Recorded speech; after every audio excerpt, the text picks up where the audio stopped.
to you ខ្ញុំមិនចង់លេងនឹងអាក្មេងសង្គីងសัตว์ចម្លែកនេះមកពីណាមើលមួយផ្លែស្មានតែស្វាបាហ៊ីមុខភ័យស្លេកស្លាំងស្លន់ស្លោរៀកដាក់ខោពីដែលស្ដាប់បទនេះខ្លាចខ្ញុំទៅរុនទៅផ្ទះជើងខោដួលស៊ីដីនៅមុខពងបលីងគេសួរថារាហូខ្លាំងប៉ុណ្ណាខ្ញុំក៏ប្រាប់ទៅថានឹងគ្មានចេះស្អីជាប់បានពីវាដោយសារខ្មោចឲ្យចេះតែរ៉េបលំសមត្ថភាពវានៅខ្ចីរ៉េបអត់ចង់ជួនអត់ឈ្នួនរំដំស្ទាយតែ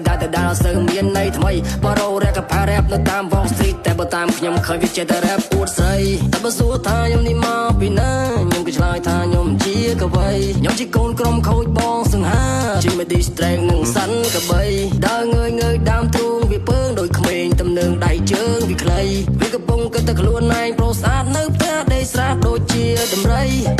ជាអ្នករ៉េបអត់ក្បួនឆាប់រុនតែពួនប្រយ័ត្នខ្ញុំវល់ខ្សែតីក្បាលនឹងមិនសមនឹងសក់មុខហាមភ្នែកស្លោះបាញ់ចិញ្ចក់រាល់ថ្ងៃខ្ញុំដកដើមមកកាប់ជើងអារ៉ាហ៊ូទុំនឹងឲ្យវាប៉ាំងចេញឆ្ងាយពីតន្ត្រីអាកូនកុំចង់ឡើងត្រឹងរ៉េបមិនឈ្នះសូមបីតែ